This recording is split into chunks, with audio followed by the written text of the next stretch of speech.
Hello, I'm Leah Hardefellis and welcome to the Prenatal Yoga series. And today we'll be doing a mini practice for targeting those common discomforts and areas of the body that tend to swell during pregnancy. My idea here is to offer you some tools and exercises to bring some comfort and ease within your bodies. So we'll start by just releasing some of that tension in the lower back. So maybe you elevate your seat and sit up on a lifted blanket or a bolster, like I am.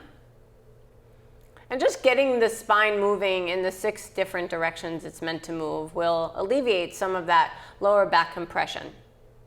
So start by bringing your hands to your lap. And we'll move our spine in a cat-like motion, tucking the tailbone under as you look down. And then you'll start to lift the tailbone behind, raising the chest forward, a little widening in the collarbone. So you feel a very gentle back bend here. And then continuing to move with the flow of your breath. As you exhale, you round. As you inhale, you lift the chest. That's the way. After a few rounds of the cat and cow seated position here, you could start to circle or rotate around in one direction a few times. And then you could start to rotate around in the other direction a few times. And letting your breath be your guide as you inhale forward and exhale, sweep it back. And then coming back to a still point, raise your arms up. We'll move that spine, taking a side body stretch. So go ahead and release your right hand by your side, left arm over your ear. And you can look underneath your arm. And if that causes any strain in your neck, just look straight ahead. Relax that right elbow. So rather than straightening the arm, like pushing the ground away, you want to let a little ease in the elbow so that you could tilt slightly. Good. After a couple of breaths there, you'll rise back to center nice and slow and let your right arm reach up as you take your side bend over to your left. And again, gaze is up and under the arm or looking straight ahead, a neutral position of the head and neck. And then rise up nice and slow and come to still. Inhale, take your arms out and up. A little twist to your right side, left hand to your right knee. Walk the right hand behind your back like a little kickstand. Just allow this twist to come from the upper chest. If you're further along in the pregnancy, keep your left hand on your left knee, allowing for some space. And then you could continue to look gently over your right side.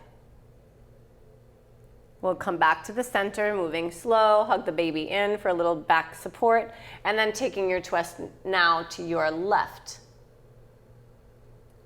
Breathe in, feel tall on your inhale. And breathe out, a little ease through those shoulders as you exhale. And then unwind and face forward again. So that's a great way to start your day, getting your back moving and releasing some of that lower back tension. Also, forward folds are wonderful for the lower back and hips. And we'll take a forward fold here today called Baddha Konasana or butterfly pose. So go ahead and bring the soles of your feet together in front of you. And I recommend that you sit up on the edge of a folded blanket or a bolster if you have one nearby, especially if your tailbone is tucking under. Otherwise, when you fold forward, you round through the spine and just get a good shoulder stretch. But here we want to release the tension in the lower back. So lifting your hips will allow for a tilt of the pelvis forward.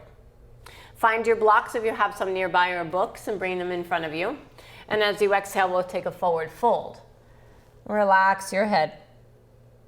You can also bend your elbows and place your forehead in the palms of your hand, just like a pillow. And taking a few slow, smooth, full breaths here. Really allow your exhales to let go. If you'd like to turn your blocks down, you could do so, lowering your forearms. Or maybe today, it's best for you to allow for more space and you raise your blocks. A little bit of tilt forward goes a long way. We'll rise up from this pose on an inhale, so go ahead and sit up. Place your blocks off to the side. Use your hands to guide your legs up and forward. And then let's shake it out. Good. So commonly, the feet and hands end up swelling during pregnancy. The body is actually pumping about 10 times the amount of blood through the body. And there is a need to get a little extra blood flow to the extremities, like your hands and feet and toes and fingers. So movement in this area of the body is really helpful to create some ease and blood flow. So movement creates blood flow. So we're going to work on our hands and our feet today. So first we'll work on our hands. So find a comfortable position with your legs. You can allow the legs to stay straight out in front of you. You can come into a cross-legged position, or maybe even hero's pose. Hero's pose is where you come to sit with your heels or between your heels. I like to sit up on a block to feel elevated. So I'll take this variation today, and you could do either other position that we offered before. Okay, so raise your arms, bringing your hands out to the height of your shoulder. Good, and then make a little fist with your hands. And then release that grip and let the fingers flick forward. Squeeze and then release. So this is a really great way to symbolizing releasing things that are not serving you today. So sometimes during pregnancy, people say all kinds of things to us because they mean well. Sometimes we just have to let it go, you know? So go ahead and flick it away. We're going to do this for about 10 more counts. 9, 8, getting a nice momentum going. 7, 6, 5, keep your shoulders relaxed.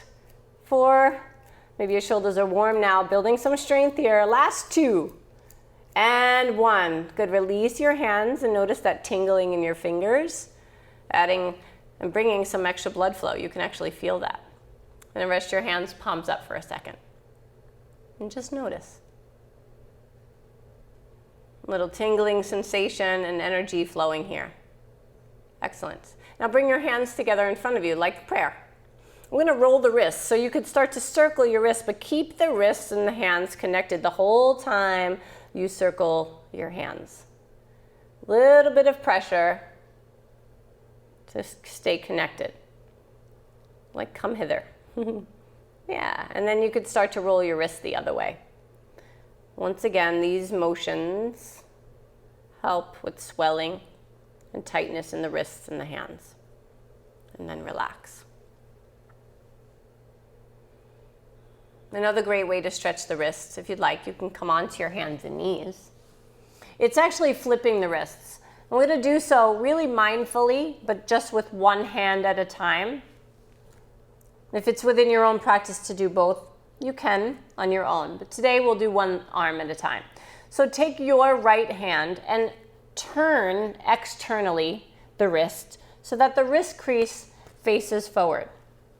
I want to move my hair out of the way so that you could see. It's important that the shoulder and the wrist align up. And those of you who might suffer from carpal tunnel-like symptoms, you'll feel this in the forearm quite a bit. So breathe through it, slow, smooth, and full. Keeping the space across the collarbone and chest nice and open.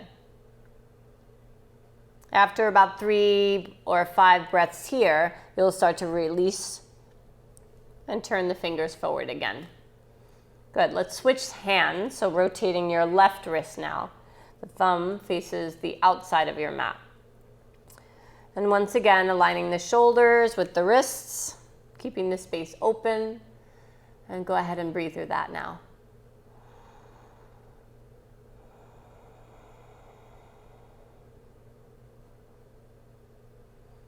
Easing up the pressure and turning your fingers forward nice and slow.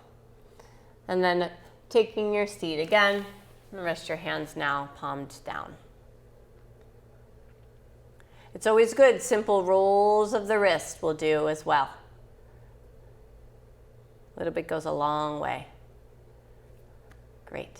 So we're going to move into the feet now, some helpful things to avoid swelling in the feet.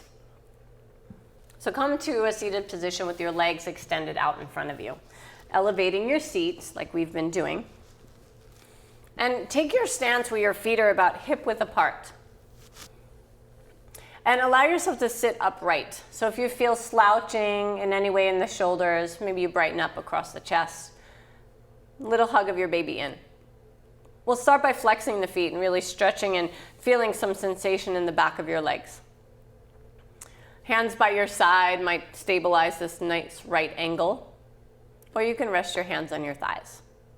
And beginning to move the feet, let's point the toes forward, get a stretch at the tops of the feet, right where those shoelaces would go, and then flex your feet. Inhale to point the toes, extending your feet, and exhaling to flex with the toes reaching up toward the ceiling. Breathe in and out. And then start to circle your ankles. Just rotate them around in one direction and then the other direction. And then maybe you alternate, change things up again, extending the toes and the foot of one side as you flex the other. And feel how the hip reaches. And then switching sides, flexing and extending the opposite foot. And do that just a few more rounds, breathing in and out. One more on each side. Inhale and exhale. Good. Nice. And then just relax your feet. So this is a goodie. It's a little self-massage of your feet. So we're going to do the right side first, which also gives you a hip opener. So place your foot on the top of your thigh and reset again, making sure that your posture is upright. Good. Just take your hands to your feet and give yourself a little rub.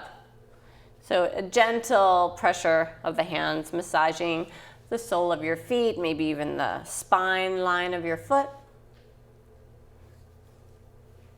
Good. And you don't have to tell anyone else that wants to give you a foot massage that you could do it yourself, but it's always good to know how.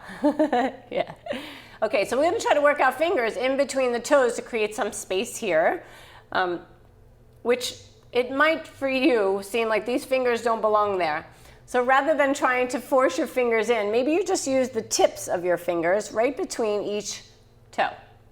The thumb wraps around the big toe side of the foot. And then sitting up nice and tall again. Rotate your ankle around a little bit. Those circles again. Great way to rotate the ankle and get some blood flowing here. That's it. And then you can start to move your toes forward and back, keeping a grip on the ball of the foot and moving the toes, getting a nice stretch in both directions. Good. Move those fingers in between the toes just a little bit, feeling all the little intricate muscles in your feet. Massage. Great. To release your hands, instead of just bringing them right out between the toes, move one finger at a time, nice and easy. A little tapping of your foot. And then release that right foot. And just take a look at your feet. I swear mine looks a lot more relaxed. You probably should feel that way. They're happy feet now. Good. Okay, we're going to do the left side. So when you're ready, go ahead and bend the left leg, opening the hip out to the side, and just take a hold of your foot. Let this be the most important thing you're doing right now. Massaging and making yourself feel good. Yeah. These feet probably have gone a long way to get you where you are today. Yeah. All right. So go ahead now and start working your fingers in between your toes. And I notice even on this side, I need a little assistance. So one side will feel more spacious than the other. That goes for just about every pose that we do that's right and left side. And then when you're ready, you can start to rotate your ankle around a few times in one direction. Continuing to maintain that upright seat, you feel a little lift and awakening through the chest. Looking forward or at your foot. After a few circles, and then we'll start to extend the toes forward and back, and forward and back. And then start to wiggle your fingers in between your toes. Good, nice. And then to release, we do so slow. Get the pinky, the ring, moving all the way toward the big toe. And then a little tap. Excellent. And then now you have a pair of happy feet. I hope you enjoyed our practice today of bringing a little extra blood flow and ease in those common areas of discomfort. Namaste, mamas.